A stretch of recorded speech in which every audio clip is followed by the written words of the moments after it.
suruh dijauhin pohon ini.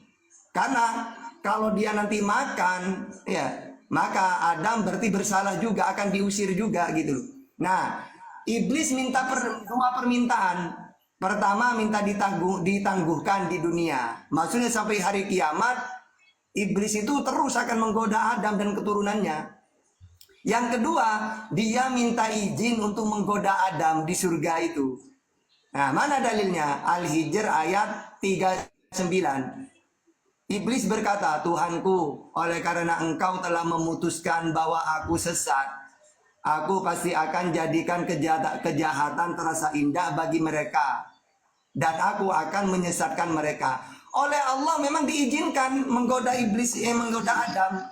Makanya iblis menggoda Adam, akhirnya lewat Hawa, lewat istrinya. Ternyata Hawa terpengaruh makan, ya udah diusir oleh Allah. Gitu loh. Sudah. Jelas. Oh Apa iya, yang jadi oke sudah. Saya gini aja. Jadi poin pertama yang saya tangkap itu bahwa iblis itu bersama-sama dengan Allah, bersama-sama dengan Adam, mereka awalnya tuh di surga. Kedua, iblis dilaknati Allah, turun dilempar ke bumi, tapi iblis masih bisa kembali ke surga untuk apa untuk menggelincirkan menggoda Adam dan doang, Hawa ya, menggoda. Hmm. menggoda. Enggak, di sini bukan menggoda, menggelincirkan, Bang. Iya, menggelincirkan itu Menggelincirkan supaya iblis itu membisikkan ke Hawa supaya makan buah yang dilarang Allah dan itu. iya bentar. Iya, Hmm. udah ngerti-ngerti, udah paham. Dan kedua, ya, dan yang ketiga itu bahwa ternyata semua ini adalah skenario Allah, iya kan? Yang tadi Abang bilang. Oh iya, udah, itu aja. Makasih, Bro, makasih, Pak ini Ustadz. sama sebenarnya dengan di Bible itu. Oh, enggak sama. Oke, Justru di justru Bible di itu situ Allah, saya nanya enggak, satu-satu. Adam Pak dan Hawa Ustadz. diperintah Di siapa Bible makan itu? itu Gara-gara justru siapa? Allah melaknati ular sama apa memberi Iya, hukuman sama memang Adam dan dilaknat Hawa. kok. Loh, ini juga dilaknat dalam Al-Quran. Ini dalilnya. Ya. Enggak. Ayat Al-Hijr Jadi 35. udah, Fa nggak apa-apa. innaka Oke, alaika oke. laknata ila Makasih Pak yaumiddin. Ustadz. Yang penting saya Ya. udah dapat poinnya. Ya Saya udah sudah. dapat poinnya itu. Nah, sekarang berani Ya kamu debat berarti, dengan saya tentang Bible. nah loh, ini ini ini di dalam kitabnya Abang aja belum ada penjelasan yang Oke, konkret. sekarang gini aja ya. Malah Kamu rancu cerita. dan Oke, sekarang terlalu gini. banyak Oke, sekarang pertanyaan. gini aja, biar siapa yang paham. Kamu ceritakan kisah Adam sampai dia diturun, sampai dia itu eh, Udah Bang, pokoknya udah Bang, ceritanya nggak Adam dengan penting. iblis melalui Bible Menurut kamu. saya Nanti yang saya pakai penting Al-Quran. Ayo. saya udah tahu. Yang penting Berarti saya lu udah dapat tahunya di poin mana yang tadi kamu Abang bercerita? jelasin bahwa semua ini adalah skenario Allah tentang kejatuhan Adam, dan itu poin pertama. Poin kedua itu bahwa ternyata iblis itu saat itu bersama-sama dengan Allah di surga bersama Adam dan Hawa. Iya, Poin sama ketiga dengan di itu Bible. iya. Nah, sudah. Enggak, Bible beda. Ya, Itu coba Adam dengan sekarang dalam Hawa Bible di coba kamu bumi, ceritakan di skenario-nya coba. bumi. Coba Enggak, kamu ceritakan dalam sebentar Bible kalau dulu, kamu saya paham. ngomong dulu. Pak Ustadz, Hmm. sebentar saya ngomong dulu. Tenang, Pak Ustadz. Silakan. Jangan panik. Ah, itu tadi berarti 3 poin yang saya dapat itu bahwa yang tadi sudah saya katakan. Terus poin ketiga itu bahwa waktu iblis terusir dari surga ke bumi, iblis masih bisa naik lagi ke surga untuk menggelincirkan Adam dan Hawa. Gitu Hmm. kan? Dan semua itu adalah Ya. skenario Allah. Benar Terus kan? kamu bisa nggak menceritakan Ya, udah. Adam dan Oke. Hawa lewat Bible kamu? Makasih. Udah nggak Nah, apa-apa. takut kan? Pak Takut kalau kamu Ustadz. udah paham. Ah, enggak, Kalau bukan saya bukan versi takut, Bible, tapi versi gini. Al-Quran, paham saya. Poin Iya, yang belum makanya kau dapati apa aja nih? Poin yang belum kau dapati apa? saya sudah dapat dari Pak Ustadz, saya sudah dapat poinnya. Iya, tentang buah Nah, pengetahuan tentang pohon itu apa? Kok masih ngeyel seperti itu? yang Ustaz mana? izin Yang mana? masuk sebentar, Tad. Di Izin surah masuk sebentar. Al-A'raf ayat 20 sampai 22 itu jelas dikatakan itu. Ketika iblis itu kan tentang masalah iblis. Kemudian setan membisikkan pikiran jahat, artinya ya ini ya terjemahannya. Kemudian setan membisikkan pikiran jahat kepada mereka berdua agar menampakkan aurat mereka yang selama ini tertutup. Dan setan berkata, Tuhanmu hanya melarang kamu berdua mendekati pohon ini, agar kamu berdua tidak menjadi malaikat atau tidak menjadi orang-orang yang kekal di dalam surga. Ini bisikan iblis ya, bukan perkataan Tuhan ya. Dia, setan bersumpah kepada keduanya, sesungguhnya aku ini benar-benar termasuk para penasihatmu. Dia, setan, kemudian membujuk mereka dengan tipu daya ketika mereka mencicipi buah pohon itu. Tampaklah oleh mereka auratnya, maka mulailah mereka menutupinya dengan daun-daun surga. Tuhan menyeru mereka, bukankah aku telah melarang kamu dari pohon itu? Dan aku telah mengatakan bahwa sungguhnya setan adalah musuh yang nyata bagi kamu berdua. Ini kan sudah jelas di dalam surah Al-A'raf. Mau apa lagi? Sampai yang kamu Ya, di surah Taha makanya ayat 20 juga yang berbunyi, kemudian setan membisikkan pikiran jahat kepadanya dan berkata, "Hai Adam, maukah saya tunjukkan kepada kamu pohon huldi dan kerajaan yang tidak akan binasa?" Nah, ini yang kemudian membuat keduanya itu tergelincir. oh gitu. Iya, karena iblis menggoda Adam dan Hawa untuk kemudian melanggar aturan Allah dengan memakan buah huldi. Kemudian iblis menjanjikan Itu di surah kenaikan mana pangkat Bang tadi? kepada Adam Saya dan catat Hawa ini Bang. jika Sorry, memakan sorry. buah huldi itu. Saya Hah? catat tadi di surah mana? Di surah mana Bang? Di surah Al-A'raf ayat 20 sampai 22. Coba. Atau di surah Taha ayat 120. Al-A'raf, iya Al-A'raf ya. Ayat ke-20 sampai ke-22. Artinya 20, 21, 22. Kemudian di surah Taha ayat 120. Silakan Abu ya, kalau mau menambahkan Abu ya. Ya, sedikit guru-guruku semuanya. Begini, Pak Ajani ya. Iya, iya, iya. Kalau di Silakan. Islam itu, saudaraku, Nabi dan Rasul itu dimaksum oleh Allah. Jadi dijaga, diraksa. Sehingga mereka tidak bisa digoda oleh iblis. Jangankan Nabi, ketika Muslim mengetahui tentang kisah Sayyidina Umar, para sahabat Nabi saja, iblis itu, setan itu sangat takut dengan Sayyidina Umar. Bekas jalannya Sayyidina Umar saja iblis ini takut, wah ini Sayyidina Umar ini. Nah, apalagi para nabi. Sehingga apa? Sehingga tadi yang dijelaskan Ustadz Tahta sudah sangat benar. Jadi di dalam sebagian tafsir itu mengatakan bahwa iblis itu tidak masuk surga ketika menggoda, tapi melalui perantara ular diantaranya. Wallahu alam, hanya Allah yang tahu seperti apa gitu kan. Cuman memang ular tersebut menggodanya kepada Siti Hawa, bukan kepada Nabi Adam. Karena Nabi dan Rasul itu dimaksum, dijaga oleh Allah. Maka ya tergodanya Nabi Adam melalui perantara Siti Hawa tersebut. Maka ketika Allah berfirman di dalam Al-Quran, Inna kaidas syaiton kana dha'ifa. Sesungguhnya tipu daya setan itu lemah. Tetapi ketika berbicara perempuan yang bersama-sama menggoda, ya seperti yang kita ketahui, perempuan itu kan ada istilah racun dunia, tapi kan perempuan seperti apa dulu gitu kan. Inna kaidakunna azim, sesungguhnya tipu daya perempuan itu besar, dahsyat. Ini di dalam Al-Quran. Maka sama ketika sekarang orang-orang Kristen, orang-orang kafir itu sebenarnya membantu tujuan-tujuan iblis untuk menyesatkan manusia supaya tidak menuhankan Allah, atau menduakan Allah, atau mentigakan Allah. Wa kanal kafiru ala rabbihi dhahira. Nah, jadi semakin kuat tipu daya iblis ini melalui tipu daya manusia yang bersekutu dengan iblis yang ingin menyesatkan manusia. Maka di dalam surah An-Nas pun Allah berfirman minal jinnati wan nas. Jadi memang godaan yang kita hadapi di dunia ini selain daripada setan, itu ada golongan manusia yang bersekutu dengan setan, dalam artian ingin menyesatkan manusia, menjauhkan dari Allah supaya orang tersebut tidak mendapatkan ridha Allah. Nah, ini yang harus Anda ketahui. Jadi intinya apa? Intinya tadi sudah sangat jelas ya, mau menerima ataupun tidak itu bukan urusan kami, tetapi di Islam sangat luar biasa menurut saya, karena Nabi Adam awalnya sudah diberitahu baik dan buruk gitu kan, benar dan salah, sehingga diberi larangan. Nah, maka itu hal yang wajar. Tetapi ketika kita kembali kepada Bible Anda, ketika ada larangan, padahal itu adalah buah pengetahuan, seharusnya Anda berterima kasih kepada iblis karena Adam telah memakan buah pengetahuan. Karena kalau Adam tidak memakan buah pengetahuan, Anda akan tolol, Pak. tidak tahu apa-apa. Mungkin Anda sekarang kemana-mana tidak pakai celana, tidak pakai baju. Jadi sebenarnya Kristen harus sangat berterima kasih kepada iblis karena Adam telah memakan buah khuldi. Wallahu alam. Sebelumnya izin Ustadzun Arif, ini akun yang ketiga saya, akun ke-1 dan kedua di banned. Saya tidak punya akun lagi. Ikhwan Fillah, Ikhwan Fillah bantu ya di follow Ikhwan Fillah ya. Tafadhol lanjut Ustadz Arif. Iya, ada 1.200 penonton ya yang ada di bawah. Silahkan di follow akunnya Abu Yastrong ini. Silakan, beliau juga buka komal setiap hari mendakwakan ajaran Islam yang kafah ya. Ya, makasih Pak Ustadz, makasih penjelasannya udah. Makasih. Sambil lalu di follow akunnya yang baru dari Abu Yastrong. Juga jangan lupa untuk tap layar ya, tap layar teman-teman biar komalnya semakin kuat. Ya silakan, kalau sudah Bang Anjani sudah puas, silakan Bang Lengan Purba mau menambahkan, silakan dibuka mute-nya.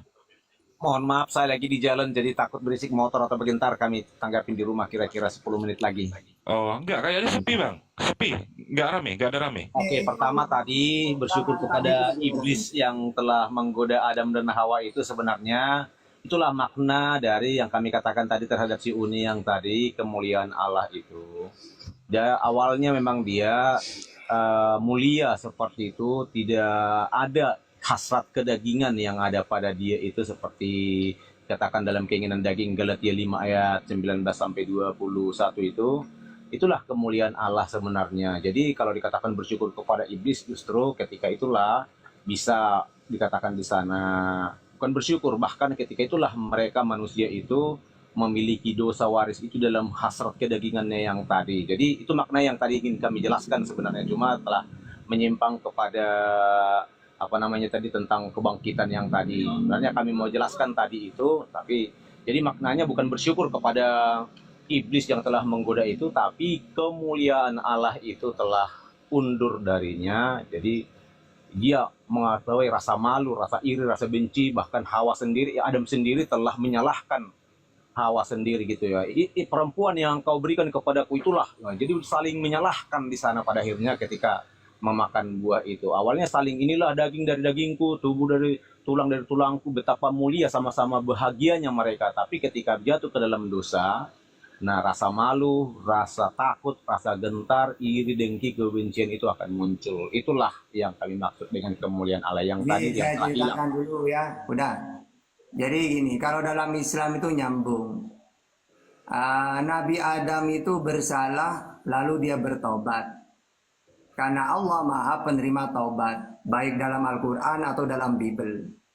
Nah, terus iblis ini kan ingin cari teman di neraka, karena dia divonis kekal di neraka.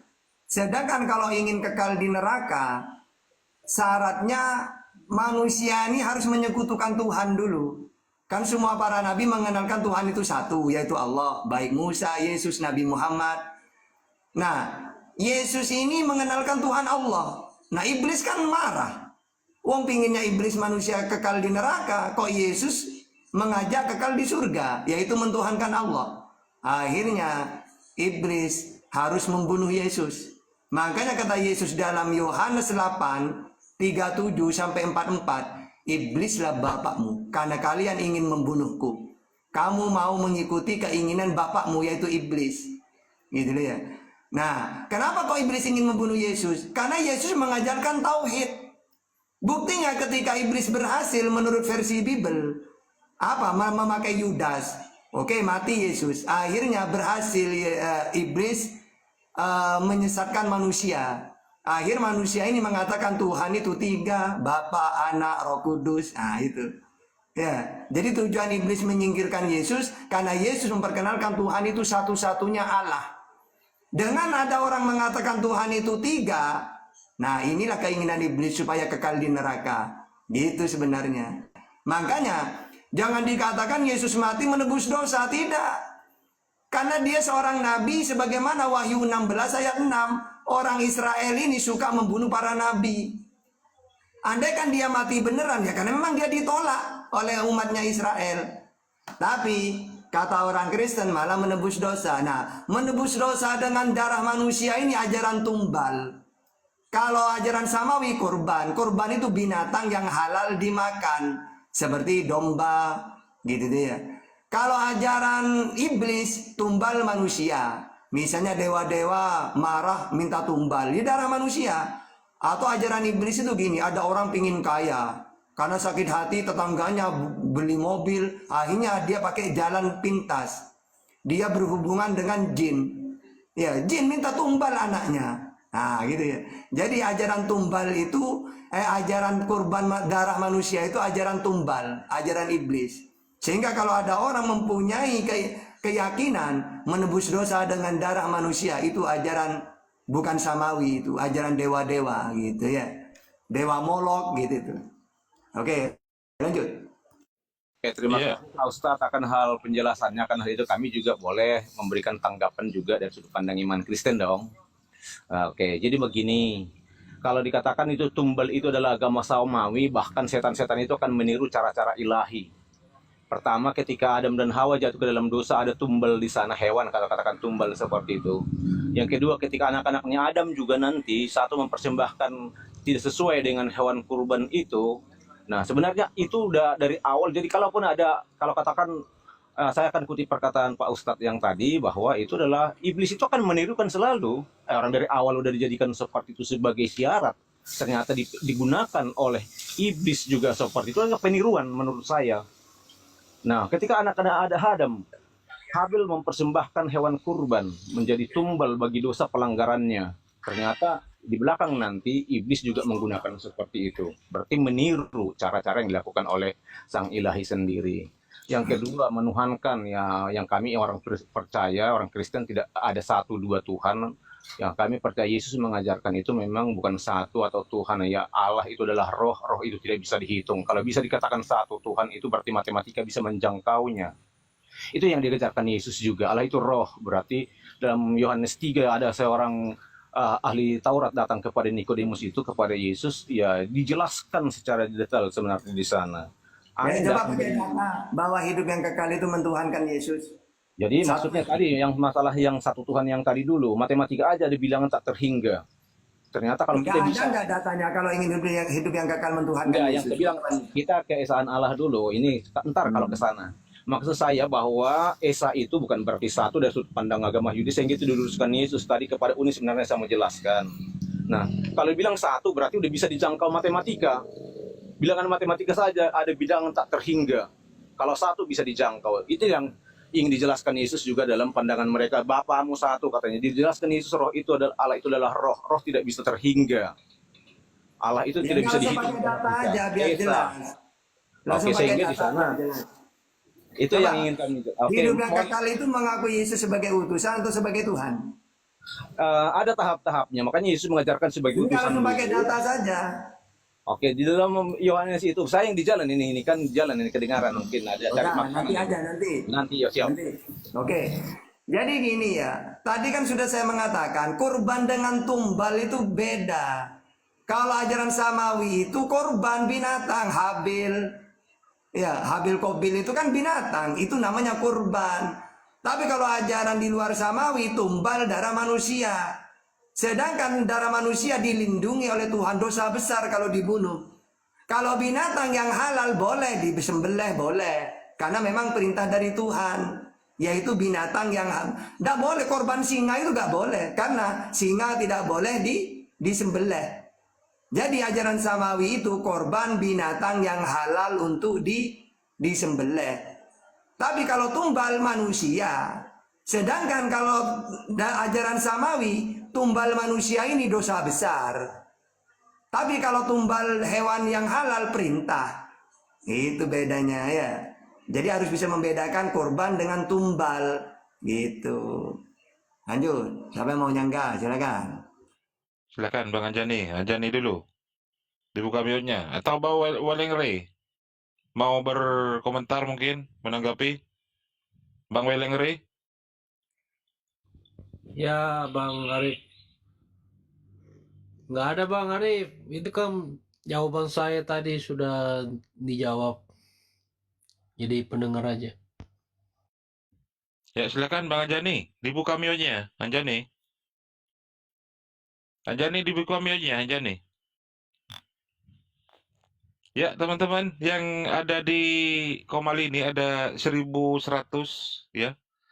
Tolong di follow akunnya Abu Ya Strong ini. Beliau juga membuka Komal diskusi lintas agama ya. Ini dari 1000 kok masih 300-an ini. Ayo, gercap-gercap yo. Di follow dulu akunnya Abu Ya Strong ini. Tolong di follow teman-teman sampai mencapai minimal 1000 lah. Barakallah Ustadz Arif. Ngeri ya yang disampaikan oleh Ustadz Tahta barusan, bau-bau pagan saudara. Bau-bau pagan. Ngeri. Iya Bang Anjani, silakan dibuka mute-nya. Anjani, waduh dari tadi kok mantap narasinya, sekarang kok nggak mau buka mute ini. Gimana ini? Bang Anjani, dibuka mute-nya. Atau barangkali ada teman-teman Kristen yang lain mau naik, mau bergabung, silakan satu slot ini yang masih kosong. Ini untuk teman-teman Kristen, silakan naik melalui multi kalau memang mau berdiskusi. Ya, silakan.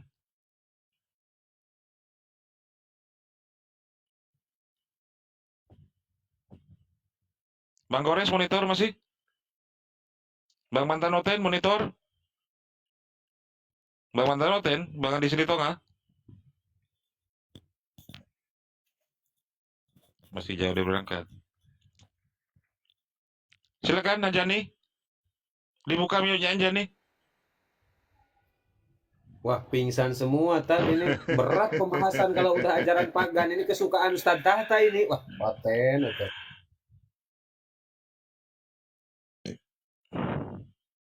Ya, silakan teman-teman Kristen yang lain, ada satu slot kosong untuk teman-teman Kristen yang mau berdiskusi, silakan minta permintaan di multi. Oke, itulah memang ketika saya berkata tadi, eh, ketika Allah telah membuat satu ketentuan kepada manusia, ya iblis juga tidak akan diam, akan mencoba. Ketika Allah memberikan satu aturan kepada Adam dan Hawa, jangan memakan, ya, kamu akan mati.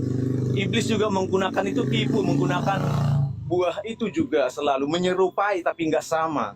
Nah, gitu loh, pagan-pagan itu juga saya yakin iblis juga menggunakan itu semua dari berbeda dengan agama samawi itu gitu ya. Jadi kalau memang dikatakan Kristen juga agama pagan seperti itu, bahkan pagan itu sebenarnya menyerupai karya-karya Allah kalau menurut konsep saya gitu ya. Mohon maaf karena itu. Ya ini kita kasih tahu ciri-cirinya pagan dengan samawi. Kalau samawi itu korban, kalau dewa-dewa tumbal. Kalau samawi Tuhan Esa satu-satunya. Kalau di luar samawi 3. Ya. Terus kalau samawi sama langit, Tuhan tidak mau turun ke dunia.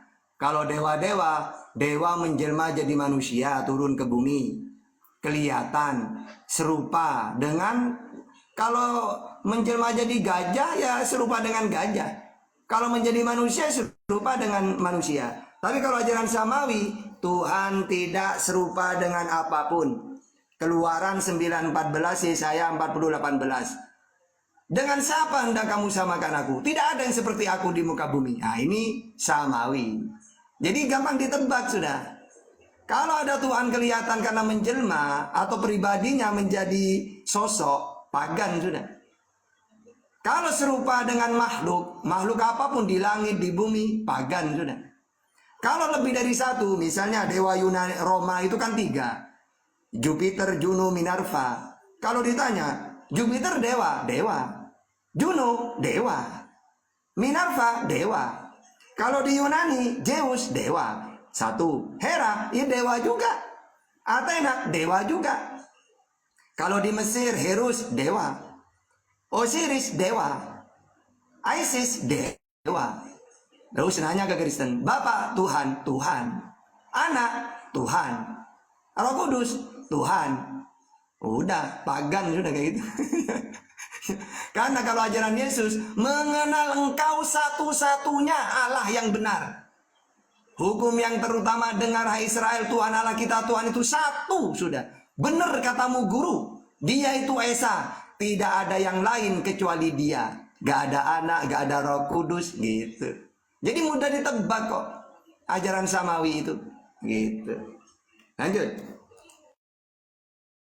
Oke, terima kasih Pak Ustadz. Yang pastikan di dalam sejarah orang Israel, Yesus juga menunjukkan itu, sehingga memberikan penjelasan-penjelasan kepada orang-orang Yahudi dan orang Israel pada zamannya juga tentang keesaan Allah itu. Panggil Bapa, iblislah bapamu yang tadi sebenarnya itu gara-gara pembunuhan. Kalau dibaca konteks sebelumnya kan itu bahwa engkau tidak mengenal aku yang keluar dari Bapa, katanya gitu kan. Sehingga itu sebenarnya telah dijelaskan oleh Yesus di sana bahwa tidak pernah melihat Allah. Ya kalau melihat Allah itu kan katanya orang Israel itu kan orang Yahudi itu ya hangus semua, benar. Tapi Yesus menunjukkan dirinya bahwa sejak semula Allah telah mendekatkan diri kepada Adam dan Hawa. Berarti Allah yang luar biasa itu ya mendekatkan diri. Apakah Allah hanya sekedar yang berbicara kepada manusia Adam dan Hawa itu bisa dihitung satu? Ya sebenarnya itu dijelaskan Yesus juga, roh Allah itu adalah roh, katanya dalam Yohanes 4. Sehingga banyak yang dijelaskan Yesus sebenarnya dalam kedatangannya, mengubah paradigma pandangan agama Yahudi dan Israel pada waktu itu. Sehingga ketika dibahas itu semua hal-hal apa saja yang diajarkan oleh Yesus banyak, termasuk makna kemesihannya dia itu banyak hal yang telah menyimpang zaman-zamannya dia pada itu. Kita ingat bahwa zamannya Yesus itu banyak aliran Yahudi juga, cerita-cerita yang menjadi mendongeng-mendongeng, sehingga pada tahun sebelumnya itu juga ternyata si Esra itu telah membuat satu kanon, kalau kami katakan seperti itu ya, pengkanonan kitab-kitab itu kembali, karena banyak cerita-cerita yang tidak sesuai dengan berdasar lagi dengan sejarah-sejarah penyertaan Allah itu sendiri. Sehingga banyak juga yang diluruskan oleh Yesus sebenarnya pada zaman dia datang ke dunia. Esa itu tetap digunakan. Kalau Allah kita satu, katanya tidak satu matematis yang tadi kami katakan itu. Enggak, Yesus tidak mengajarkan satu matematis. Aku keluar dari Bapa, katanya. Loh, bagaimana itu terjadi?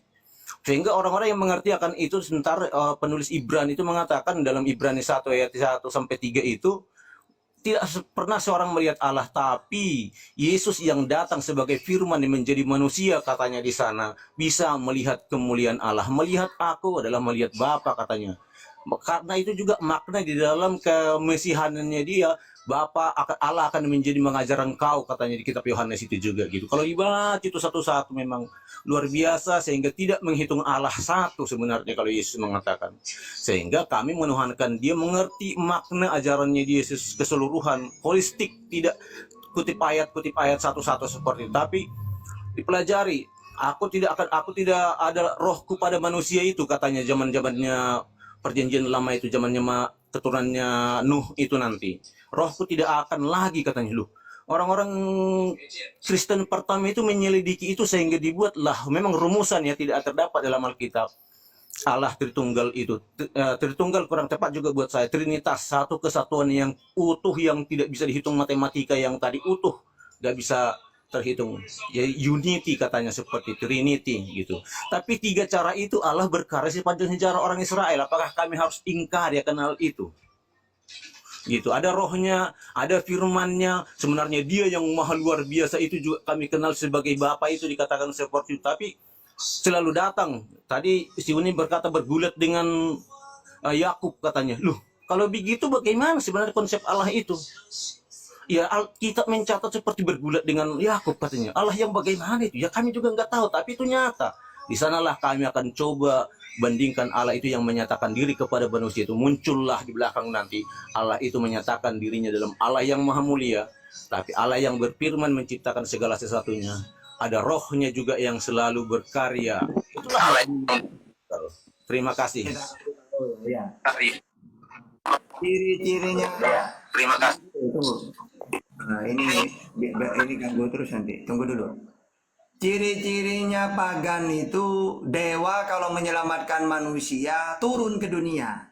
Tapi kalau ajaran samawi, Tuhan mengutus manusia, Musa, Daud, Nabi Muhammad, Yesus. Coba datanya, Yesaya 19:20. Itu akan menjadi tanda kesaksian bagi Tuhan semesta alam di tanah Mesir. apabila mereka berseru kepada Tuhan, yaitu Tuhan yang di langit itu samawi, oleh karena orang-orang penindas, maka ia akan mengirim seorang juru selamat, mengirim seorang juru selamat kepada mereka yang akan berjuang dan akan melepaskan mereka. Misalnya orang Israel ditindas oleh Fir'aun. Apakah Tuhan menyelamatkan turun sendiri? Tidak. Musa yang diutus seorang. Akhirnya Musa diperintah untuk menyelamatkan Israel dari Fir'aun. Plus dia juga menyampaikan firman Tuhan, yaitu Taurat. Ya. Begitu juga di Arab. Orang Arab ini luar biasa jahiliyahnya. Kalau punya anak perempuan dibunuh. Akhirnya Allah mengutus Nabi Muhammad merubah semua itu. Ya, sampai Arab ya beradab lah, berakhlak. Ya, kejahatan-kejahatan tidak ada sudah. Karena memang Allah mengutus juru selamat. Di zamannya Yesus juga gitu. Israel ini ditindas oleh Romawi. Mereka ingat bahwa dari dulu ketika mereka tertindas, Tuhan mengutus juru selamat. Seperti Musa, Daud berperang. Ternyata ketika Allah mengutus seorang juru selamat, makanya di dalam Bible dijelaskan, KPR 13:23, juru selamat untuk Israel, Yesus itu. Matius 2 ayat 6, pemimpin untuk Israel. Tapi ketika muncul Yesus ini malah ditolak. Gitu loh. Padahal mereka menunggu Mesias itu sebagaimana Musa, Daud. Kan berhasil kan Musa dengan Daud. Tapi ketika Allah mengutus Yesus juru selamat yang juga manusia, anaknya Maria, ditolak oleh mereka. Akhirnya ya mereka ditinggalkan oleh Allah pada akhirnya. Gitu loh. Jadi kita harus tahu ajaran samawi itu Tuhan tidak pernah menjelma. Tapi dia mengutus seorang seperti Musa, Nabi Muhammad, Yesus, Daud gitu. Cuma kalau ajaran pagan, Yesus ini dianggap dewa, ibaratkan dewa, jelmaan Tuhan, anak Allah gitu. Sehingga sesat mereka ini. Dan ini munculnya ketika Yesus tidak ada di dunia sudah.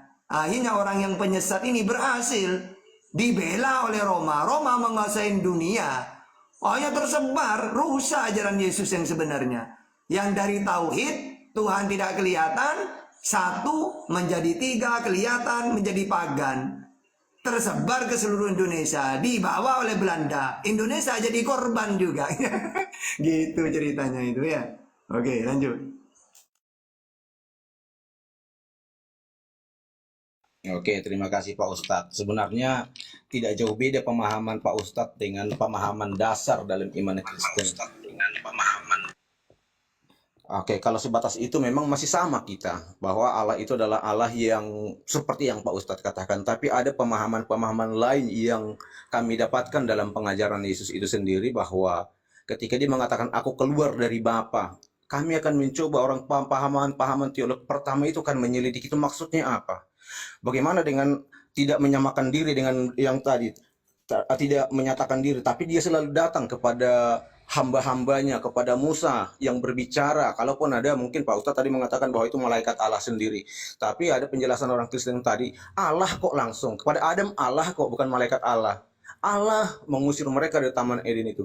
Bahkan kepada Nuh, kepada semua nabi-nabi itu, Allah mendekatkan diri kok. Jadi apakah kami ingkari itu dalam iman percaya kami, kenyataan-kenyataan sejarah itu? Sehingga di sanalah akan muncul pemahaman Kristen yang baru begitu besar. Ternyata Immanuel itulah maknanya. Dalam agama Yahudi itu, aku Immanuel katanya dalam Yesaya itu, janji-janji itu yang diselidiki oleh para tokoh Kristen sejak abad pertama. Sehingga muncullah rumusan-rumusan itu. Yesus itu disembah sebagai Tuhan karena dialah yang dulu firman, aku adalah firman Allah, sebelum Abraham ada, aku telah ada katanya. Loh, bagaimana konsep iman yang menanggapi akan hal itu? Bagaimana? Ketika Yesus mengatakan, makanya orang-orang Yahudi juga, dia penyesat ini, gila dia ini, kerasukan setan dia ini. Loh, Coba kita satu-satu aja, coba bahas satu-satu biar saya sangka dengan data. Ya, Pertama, maksud yang tadi, ketiga Allah yang dulu. tadi. Di antara ketuhanan Yesus itu dalil apa pertama yang kamu mau pakai? Ketuhanan Biar- Yesus itu yang kami pandang adalah ketika dia mengatakan aku dan Bapa adalah satu, aku keluar Oke, dari sudah. Bapa katanya. Oke, aku dan Bapak satu tuh gini loh. Awalnya Yesus itu manusia biasa. Tapi ketika dia menerima firman Yohanes 12:50, maka aku dan Bapa itu satu. Lalu ketika firman itu disampaikan kepada mereka, Yohanes 17:8, mereka juga satu. Ya, jadi Yesus satu dengan Bapa ketika dia menerima firman. Lalu ketika firman disampaikan kepada mereka, mereka menerima, mereka juga satu. Coba baca di dalam Yohanes 17:21 atau Yohanes 14:20. Aku Bapa mereka satu, aku di dalam Bapakku, mereka di dalam aku. Terus Yesus bukan dari dunia, mereka juga bukan dari dunia, sama seperti aku bukan dari dunia. Itu di dalam Yohanes 17:14. Lalu Yesus berasal dari Bapa, mereka juga berasal dari Bapa. Yohanes 1 Yohanes 4:44. Kamu berasal dari Allah anak-anakku. Jadi ayat-ayat seperti itu bukan berarti Yesus Tuhan, karena di ayat yang lain mereka juga ada kok, aku dan Bapa satu, mereka juga satu dengan Bapa. Mereka Yesus bukan dari dunia, mereka juga bukan dari dunia. Yesus berasal dari Allah, anak-anakku juga berasal dari Allah. Ya. Jadi ayat kayak gitu tuh mudah. Ya. Cuma Kristen itu namanya makasih, sudah Pak Ustadz. fanatik, gak membaca ayat lainnya, ya udah. Oke, apa lagi? Nomor 2, ayo. Oke. Sebenarnya pernyataan Ustadz itu saya terima kalau sebatas itu. Tapi ketika ada contohnya dalam perjanjian lama, mundur lagi kita. Apa yang katakan Yesus sebelum Abraham ada, aku telah ada. Abraham telah melihat kemuliaanku, katanya. Bagaimana proses tanggapan iman orang-orang sejamannya pada waktu itu? Rasul Petrus juga mengatakan engkau adalah Mesias itu sendiri. Pandangan Yahudi kemesiasan itu bagaimana? Dia adalah hakim. Mesias Allah itu adalah hakim, pandangan katanya. Yahudi. Oke, satu-satu dulu. Mesias itu pandangan Yahudi, Tuhan apa penyelamat manusia. Seperti juru selamat, Ada seorang banyak. juru selamat itu. Tidak Ada tidak banyak, banyak. Ini Pak ada Ustadz. Bang Ben. Bang Ben ini sangat paham loh perjanjian lama. Bahkan dia bisa bahasa aslinya. Jadi tidak bisa kamu pakai gitu. Gini loh, pandangan Yahudi juru selamat ini sama seperti Yesaya 19:20. Ketika mereka Allah ingin menyelamatkan manusia, dia mengutus seorang juru selamat. Itulah Mesias gitu, Mesias. Manusia dia, bukan Tuhan. Yesaya 19:20 itu. Tapi dalam pandangan Kristen pakai ajaran pagan. Apa? Mesias itu Tuhan. Ya. Padahal Tuhan samawi tidak pernah turun sendiri menyelamatkan, tapi memakai manusia. Diperintah Musa, selamatkan ya Israel. Daud, selamatkan. Yesus, selamatkan umatmu Israel, gitu. Oke, lanjut. Makanya Pak Ustadz, itu yang saya katakan tadi, sebenarnya banyak hal yang diajarkan Yesus kepada orang-orang di sekitarnya pada waktu itu. Di antaranya Pemahaman Yahudi pada waktu itu, Israel, tentang cara menyembah, tentang Allah, tentang banyak hal, tentang Mesias itu sendiri. Masalah Bapa itu dikatakan, masalah Allah yang satu ternyata Esa, itu banyak hal yang diajarkan Yesus sebenarnya. Sehingga ketika lihat itu secara holistik, muncullah dalam iman Kristen, ternyata dia adalah firman Allah yang menjadi manusia. Bagaimana firman itu bisa sebenarnya? tanggapi. Banyak hal Pak Ustadz yang akan Ya muncul. walaupun banyak udah pakai data. Firman itu tidak pernah menjelma. Firman itu kan perkataan kan. Mana datanya? Keluaran 34:28, Yeremia 15:16, Yeremia 30 ayat 4, Yeskil 3 ayat 4, Yeskil 3 ayat 10. Perkataan. Karena firman itu perkataan, ya keluar dari mulut Tuhan. Mana dalilnya? Ulangan 5:22, Yesaya 55:11. Jadi yang namanya firman itu tidak pernah menjelma, tapi diberikan kepada Musa. Makanya diberikan kepada Yesus, kepada Nabi Muhammad. Apa kata Yesus? Pertama, utusan. Apa itu utusan? Yohanes 3:34, penyampai firman. Jadi firman itu tidak pernah menjelma, tapi diterima oleh utusan. Apa kata Yesus? Apa yang aku sampaikan sesuai dengan apa yang difirmankan oleh Allah kepadaku. Sebab segala firman yang kau sampaikan kepadaku telah ku sampaikan kepada mereka. Jadi yang firman Tuhan itu, kalau ajaran samawi, kalau kepada Musa Taurat firman Tuhan, kalau kepada Yesus Injil firman Tuhan, kalau kepada Nabi Muhammad Al-Quran. Sedangkan Nabi Muhammad, Yesus, Musa penyampai firman. Makanya kata Yesus, apa yang aku sampaikan sesuai dengan apa yang aku dengar. Dengar apa? Firman. Gitu, ya. Jadi apa ya, kalian ini salah paham. Yang firman Tuhan itu adalah firman yang Yesus terima, firman yang Yesus dengar dan disampaikan oleh Yesus kepada umatnya. Bukan Yesusnya yang firman. Tapi Yesus itu penyampai firman. Gitu. Ini pakai data kita. Ayo. Nah, Ya Bang, saya sejauh itu tanggapi masih dikit ya. setuju Pak Ustadz. Tapi ada hal-hal ayat yang lain yang membuat Kristen itu juga akan menerjemahkan itu secara masuk ke dalam ranah, bukan, kalau Yesus mengatakan kepadamu bukan lagi perumpamaan diberikan katanya, tapi telah engkau karena Bapa yang memberikan itu kepadamu, Roh Kudus yang memberikan itu kepadamu katanya. Jadi itu kan iman percaya kami padanya. Nanti kata Roh Kudus itu juga mungkin bisa dibantah, kita diskusikan nanti. Ketika kita menyelidiki itu semua, orang Kristen menyelidiki itu semua, muncullah pemahaman Allah itu yang Esa, Tritunggal, Trinitas itu sebenarnya. Karena ada banyak fakta-fakta Allah tidak menampakkan diri, tapi Allah menampakkan diri dalam bentuk ciptaannya. Gitu kan? Ada terdengar bunyi. Ya itu kan berarti udah masuk dalam ranah frekuensi bunyi. Berarti Allah yang mendekatkan diri kepada Samuel. Samuel katanya. Allah berfirman. Loh, bagaimana Allah yang luar biasa yang tadi pencipta langit dan bumi yang tidak terhingga itu bisa terdengar? Berarti telah menggunakan frekuensi suara. Apakah itu tidak bisa kita Coba abaikan kamu saja? baca Yohanes 5:37, Keluaran 33:20. Kata Yesus dan Musa, mati manusia kalau melihat Tuhan. Tidak bisa didengar, tidak bisa dilihat. Makanya pakai malaikat. Mau nantang itu. Atau 2 Samuel 6:16. Tuhan tidak mau. 2 Tawareh, Tuhan tidak mau turun ke dunia. Itulah samawi. Jangan kamu paksa samawi menjadi pagan. Gak ada itu. Tapi ada pernyataan Yesus yang begitu, Mana datanya? gitu kan?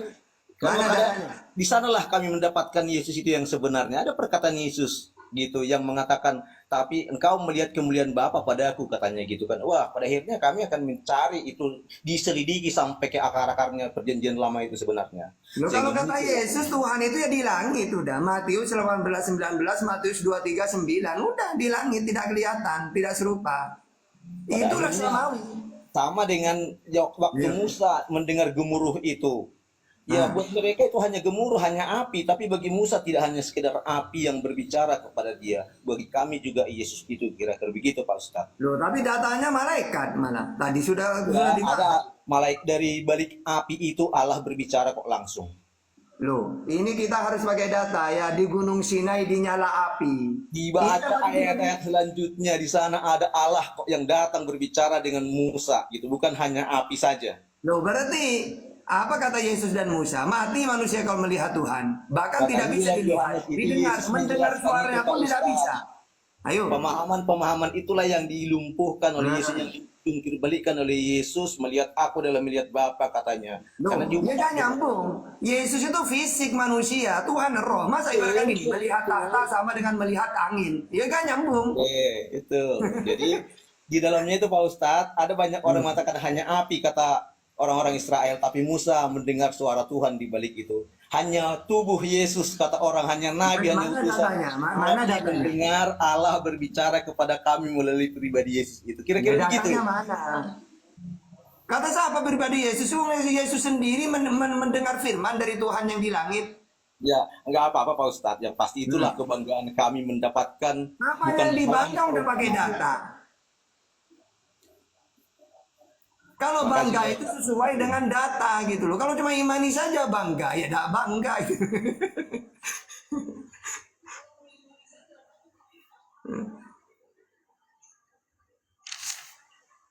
Gini loh, intinya gini loh, cari kebenaran itu. Pertama, sosok Yesus itu dicari. Yesus, kamu siapa? Utusan Tuhan untuk Israel, Matius 15:24. Yesus, apa tugasnya utusan? Penyampai firman, Yohanes 3:34. Yesus, mana datanya kamu menerima firman? Yohanes 12:50. Yesus, kamu apakan firman yang kamu terima? Ya aku sampaikan kepada umatku Israel. Yohanes 17:8. Siapa yang mengutus kamu? Allah Bapa. Yohanes 5:37. Ada di mana Bapa Tuhanmu itu? Di langit. Matius 11:25. Bisa kelihatan nggak? Enggak. Yohanes 5:37. Udah enak kan? Siapa dirinya, siapa Tuhannya, enak. Langsung Saya akan bicara. bertanya juga begini Pak Ustadz, gitu kan? Yesus dalam perjanjian lama engkau Allah adalah gembala yang baik. Kenapa engkau mengatakan aku adalah gembala yang baik? Saya katakan juga begitu. Oke. Gembala itu punya ada yang punya. Ibaratkan gini, saya ini punya domba banyak. Karena saya ini bos pengusaha, saya nyuruh Bang Ben untuk mengembalakan domba saya.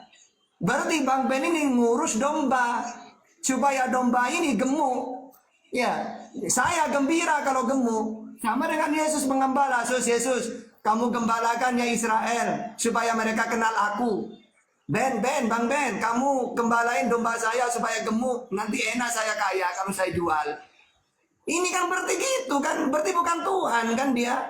Ibaratkan Bang Ben cuma pengembala. Ya, saya yang punya kambing, domba. Yesus pengembala, Tuhan Allah yang menjadi Tuhan. Dia hanya diperintah mengembala domba Israel. Bang Ben cuma diperintah mengembala kambing saya. Gitu. Saya langsung sambut Pak Ustadz. Dalam perjanjian lama orang Israel itu mengatakan hakim yang adil itu adalah Allah sendiri. Tapi Yesus mengatakan aku menghakimi katanya. Waduh, semakin bingung kami Pak Ustadz. Oke. Itu menjadikan Aku kami. menghakimi sesuai dengan apa yang aku dengar. Coba kamu baca ya ini. Hakim itu gini loh Bang. Ini tak kasih ayatnya. Yohanes 12:47. Dan jikalau seorang mendengar perkataanku tetapi tidak melakukannya, aku tidak menjadi hakimnya. Sebab aku datang bukan untuk menghakimi dunia, melainkan untuk menyelamatkannya. Barang siapa menolak aku dan tidak menerima perkataanku, ia sudah ada hakimnya, yaitu firman yang telah kukatakan, itulah yang akan menjadi hakimnya. Ingat ya, tugas saya penyampai firman. Setelah firman itu aku berikan, tugas saya selesai. Aku udah menjadi hakimnya. Ya firman itu, kan firman isinya perintah, larangan, kerjakan itu. Setelah itu saya tidak tanggung jawab, aku tidak menjadi hakimnya. Nah gitu kan. Nah terus, andaikan Yesus itu menghakimi, maka di dalam Matius 19:28 yang dihakimi hanya 12 suku Israel. Karena dia yang ingin membunuh Yesus. Bukan untuk saya orang Indonesia. Bahkan kata Yesus, aku menghakimi sesuai dengan apa yang aku dengar. Berarti dia hanya diperintah, Yesus, coba kamu tampar itu. Nah terus ditampar oleh Yesus. Atas perintah siapa? Loh, saya sesuai dengan apa yang aku dengar nampar kamu. Nah, berarti ada sosok lain yang lebih kuasa. Gitu ya. Oke, silakan apa lagi? Ustadz Iya, pandangannya Bang itu. Pak Iya. Ustadz, Apa? mungkin Kami tadi yang melihat. Oke Pak Ajani dulu, silakan Pak Ajani. iya, Silakan. Makan malam dulu nih. juga makan malam ya. Oke Pak Ustadz, gini. Tadi yang mengenai Pak Ustadz ngomong itu mengenai keberadaan Yesus ya. Itu kan ada dalilnya di Yohanes 1 ya. Yohanes Ada 1 apa? pasal 1 sampai ada dalilnya kan di Yohanes 1 ayat 1 ya. Yohanes pasal 1 ayat 1, terus Yohanes 1 ayat 14. Artinya saya baca dua ayat ini aja. Pada mulanya adalah firman, firman itu bersama-sama dengan Allah, dan firman itu adalah Allah. Di ayat 14 gini, firman itu telah menjadi Oke. manusia. Ini kan yang kami imani ya. Jadi memang saya paham yang tadi Pak Ustadz ngomong dalam perspektif Islam ya, atau dalam pemahaman Pak Ustadz tentang Yesus, keberadaan Yesus dan karya-karya Yesus di bumi dan misi-misi Yesus gitu. Tetapi yang kami imani itu bahwa bahwa firman itu telah menjadi manusia. Kenapa kami imani bahwa firman itu telah menjadi manusia? Kami mengakui bahwa Yesus itu keluar dari Allah yang kami sembah. Dalam arti kami percaya bahwa di dalam diri Allah itu ada firman dan ada rohnya yang kudus. Artinya roh yang menghidupkan.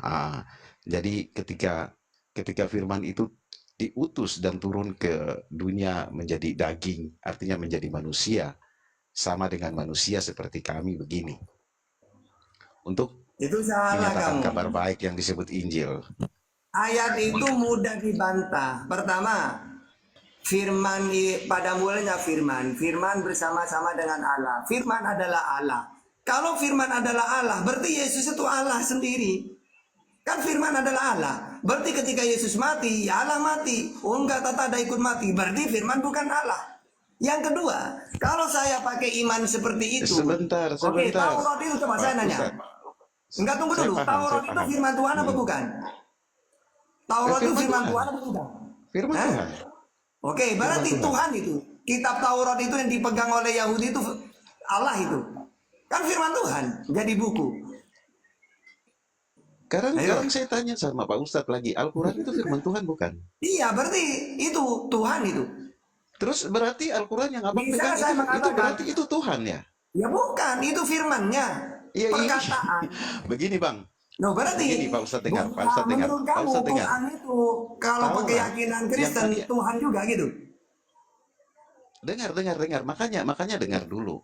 Yang tadi abang bilang begini, karena kalau saya balik bertanya bahwa abang percaya Al-Quran itu firman Tuhan, abang akan jawab, iya tidak? Iya kan? Itu firman. Iya. Loh, Iya. ini kan kertas yang Nah, makanya- dicetak dari pabrik kan, tetapi Iya. yang dimaksud firman Tuhan itu kalam yang ada, yang tersirat, yang tersurat di dalam kitab. Itu Pak Ustadz sebagai Ustadz itu bisa bedakan itu. Kalau saya bilang begini, saya katakan bahwa Alkitab ini firman Tuhan. Lah, Iya, terus. ini kan buku ini dicetak. Berarti Tetapi boleh kalam nggak yang ada disembah? di dalam Bo- kitab ini boleh yang kita disembah? imani sebagai perkataan Allah. Nah iya, boleh nggak disembah buku taruh di depan karena ini firman Tuhan jadi buku, saya sembah, boleh? Nah, saya sekarang balik bertanya, kalau kitab suci abang, Al-Quran, abang sembah tidak? Loh, namanya ajaran itu isinya yang dilakukan, ada perintah, larangan. Justru itu Itu yang firman tadi saya Tuhan. bilang kalam di dalam isi buku ini, makanya. Loh, makanya Dengar Nabi, dulu, kita coba ngomong. Yesus menerima firman nggak? Loh, dia firman, masa dia terima Loh, firman? saya nanya menerima firman apa enggak? Abang dengar ya? Loh, Firman yang itu enggak, telah jangan menjadi dengar manusia. dijawab. Firman apa bukan? Dia firman. Menerima firman apa enggak Yesus itu? Dia tidak menerima firman karena Kata dia adalah siapa? firman. Wong ayatnya itu ratusan. Kata Yohanes 14 jelas. Coba Firman itu telah Yohanes menjadi manusia. 17:8 itu gini loh. Pertama pertama harus kamu tahu utusan itu apa. Utusan itu Yohanes 3:3-4 penyampai firman. Yesus ngaku utusan, berarti dia kan penyampai firman. Mana datanya dia menerima firman? Menerima dulu. Yohanes 12:50. Setelah dia terima Yohanes 17:8. Saya paham. Saya Nih, paham, ya saya udah. paham, saya Berarti paham, yang saya firman paham. Tuhan itu Saya paham adalah yang abang maksudkan. Nah gini loh, Tetapi, berarti firman Tuhan itu Abang adalah bicara perkataan ini- Tuhan yang Yesus dengar. Itulah firman Tuhan. Yang Yesus dengar terus oleh Yesus disampaikan kepada umatnya. Itu firman Tuhan. Kalau Yesus penyampai sesuai Yohanes 3:3-4. Gimana sih? Oke. Oke, boleh saya bicara, abang? Boleh, pakai data tapi. Oke. Iya, saya bicara pakai data. Coba, Jadi apa? begini ya, Bang. Jadi dalam kepercayaan kami kan begini, bahwa firman itu telah menjadi manusia kan dan diam di antara kita. Yang seperti Abang katakan itu, oke, saya terima itu pemahaman Abang dan Abang mencoba untuk supaya kita bisa saling artinya bisa nyambung dalam diskusi kami nih, diskusi kita. Tapi menurut kami itu begini, bahwa keberadaan Yesus di bumi ini, dia bukan sebagai utusan biasa, tetapi dia benar-benar logos ilahi atau firman yang Di mana datanya itu? datanya Ucapan itu di Yesus Yohanes mana? 1 pasal Nah, coba perbandingan gini. Kata Yesus dia menerima firman. Mana ucapan Yesus bahwa dia firman jadi manusia? Coba. Kalau dia menerima firman, Oke, menerima abang, firman, oke, ucapan Yesus loh ya. abang buka di ya sudah, sekarang tenang dulu, saya jawab dulu. Abang Coba. buka di Yohanes 1 pasal 14, buka. Siapa yang ngomong itu? Ya buka. Siapa yang ngomong dulu Yohanes 1 ayat 1 itu? itu ada sisipan Lah, himnopatronis. Pertama itu sisipan. Yohanes. Dua, walaupun itu ayat beneran, bukan Yesus yang ngomong itu. Lah, Kalau Yesus yang ngomong sendiri, Yesus kamu siapa? Utusan penyampai firman. Berarti kamu menerima. Iya, Yohanes 12:50. Kamu apakan firman itu yang kamu terima? Aku sampaikan Yohanes 17:8. Enak ucapan Yesus. Menerima firman dia. Karena firman itu perkataan Tuhan. Ibaratkan gini. Yesus, ya Tuhan, dengerin ya. Apa Tuhan? Kamu bilang ke umatmu Israel Iya. bahwa kamu ini Pak utusanku. Ustadz ngomong Apa kan, yang Yesus Pak Ustadz dengar ngomong kan sesuai disampaikan dengan ke pandangan Pak Israel. Ustadz. Artinya dalam perspektif Muslim, Pak Loh, Ustadz kok ngomong saya pakai mengenai Bible kok? ajaran kita. Iya, Loh. Anda pakai Bible dan Anda menafsirkannya sesuai dengan sesuai tafsiran Anda. Siapa yang nafsirin? Kan Anda kan tafsir sendiri. Enggak, saya nggak nafsirin kok. Wong cuma tinggal baca doang. Siapa yang Anda tinggal nafsirin? baca seperti tadi kan saya juga tadi minta tanggapan Pak Ustadz di surat Al-Baqarah kan. Apa? Saya kan sebenarnya tidak begitu. Itu kan masih Ya. banyak pertanyaan Ya, sebenarnya. makanya Cuma saya mau saya menanggapi barusan itu pertanyaan. menafsirin apa enggak? Kan enggak kan? Nah, Anda kan tadi ngomong kan framing bilang Yesus Yesus Bang, Yesus. Saya kan tidak Yohanes bilang 1, Mamat kau 14, gini, Bang. Mamat kau begini. Saya kan tidak gitu. Halo Bang Loh, Ajan, Yohanes terus saya mau 14. ngomongnya apa? Wahai Tadi kan Tuhan jelas Yesus, kan. Tuhan Yesus gitu. Wong saya tak mentuhankan dia. Coba kalau saya tak mengatakan Yesus, Yesus, terus saya mau ngomong apa? Tuhan Yesus gitu, wong bukan Tuhan. Ya tidak apa-apa. Itu Sama seperti tidak kamu masalah, Pak. mengatakan Muhammad. Kenapa kamu udah mengatakan Nabi Muhammad? Kan karena tidak iman kan? Saya tidak katakan Muhammad, saya bilang menurut kepercayaan Islam, menurut kepercayaan. Dan kalau saya sebut Muhammad pun saya akan pakai kata Nabi. Kenapa? Karena saya juga menghormati Nabi kalian. Saya nggak akan bilang, Enggak pernah ngomong kayak gitu. enggak boleh. Saya enggak suka. Enggak sekarang. Ucapan saya menafsirin itu yang mana? Saya menafsirin Bible. Wong saya tidak pernah menafsirin, baca itu. Iya, gini, kan abang bilang perkataan Yesus. Itu kan abang cuma bilang perkataan.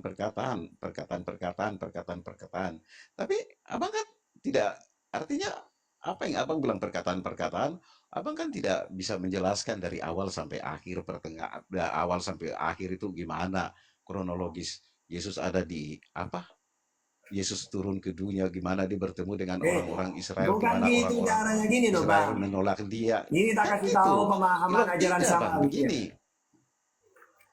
abang, saya ngerti apa pengajaran apa Samawi yang abang maksudkan itu. Saya paham itu sudah abang Mana yang dipaham? ulang. Enggak gini loh. Yesus, Nabi Muhammad, Nabi Musa ini bukan siapa-siapa awalnya. Dia itu punya gelar ketika menerima firman, baru disebut utusan.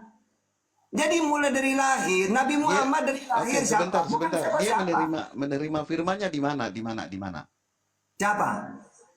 Yesus. Yesus yang tadi abang bilang menerima Oke, firman. Yesus ini menerima firman, berarti punya tugas kan penyampai firman kan, itu di umur 29 atau 30-an. Kalau Nabi Muhammad umur 40. Jadi Yesus di umur 10 tahun, 20 tahun, 28 tahun, itu bukan siapa-siapa. Dia punya gelar utusan ketika dia menerima firman. Yohanes 12:49-50. Sebab aku berkata-kata bukan dari diriku sendiri, tetapi Bapa yang mengutus aku. Dialah yang memerintahkan aku untuk mengatakan apa yang harus aku katakan dan aku sampaikan. Dan aku tahu bahwa perintahnya itu adalah hidup yang kekal. Jadi, apa yang aku katakan, aku menyampaikannya sebagaimana yang difirmankan oleh Bapa kepadaku. Saat itulah dia mempunyai gelar utusan. Apa itu utusan? Yohanes 3:34, penyampai firman. Oke, sudah. Oke, Abang. Oke. Oke, Saya saya. ngomong dikit aja. Gini. Artinya begini, saat itu Yesus berhadapan dengan bangsa Israel itu di situ Yesus berhadapan dengan orang-orang Farisi, para ahli-ahli Taurat, semua. Benar. Ah, sedangkan Ah. kehadiran Yesus di situ, mereka benar-benar belum mengenal siapa ini Yesus dan mereka Nah, menuduh iya, dia belum menerima mengajarkan satu firman. ajaran yang Umur berapa itu? Umur berapa yang kamu bahas? sebentar dulu, Pak Tatat, bentar dulu, bentar. Oke, lanjut. Jadi memang Yesus harus memperkenalkan dirinya. Dia tidak mungkin datang dan saya adalah Tuhan, tidak mungkin. Diskusinya Itu kan semakin sampai melebar sih. begini, sampai terjadi banyak perdebatan antara Yesus dengan ahli-ahli Taurat, orang-orang Nah, Farisi, nah. terus menjadi perdebatan terus. Tetapi faktanya mereka lihat dengan mata kepala bahwa kok Yesus ini membuat mujizat demi mujizat yang luar biasa, Oke. artinya yang tidak Mujizat bisa, itu, yang tidak pernah mujizat itu dilakukan. pemberian siapa? Dengar dulu, dengar Loh, dulu. karena saya punya data Dengar semua dulu. gitu loh. Iya, saya tahu, tidak apa-apa, tidak masalah. Abang punya data. Dengar dulu, abang jangan potong-potong dulu. Pak Ustadz ya, atau saya panggil abang aja ya, Pak Ustadz ya. Ini kan bukan Jadi, khotbah gereja, Bo. Di sini diskusi. iya. Artinya saya mau nanggapin tadi Pak Ustadz apa? Ini kan tadi ngomong begini. Jadi saya cuman ya ngasih tahu sesuai dengan yang ajaran kita lah begitu. Jadi dalam apa penginjilan atau waktu kehadiran Yesus itu Nah, memang jujur aja bahwa Yesus sangat dipertanyakan dengan orang-orang namanya orang apa ahli-ahli Taurat, ahli-ahli apa orang-orang Farisi, ahli-ahli Taurat. Mereka mempertanyakan siapa ini Yesus dan ini sepertinya dia membawa ajaran baru yang sekarang kita nah. percaya sebagai Injil ya, ajaran baru. Jadi memang mereka sangat menolak dia. Tetapi dia katakan bahwa aku keluar dan datang dari Bapa.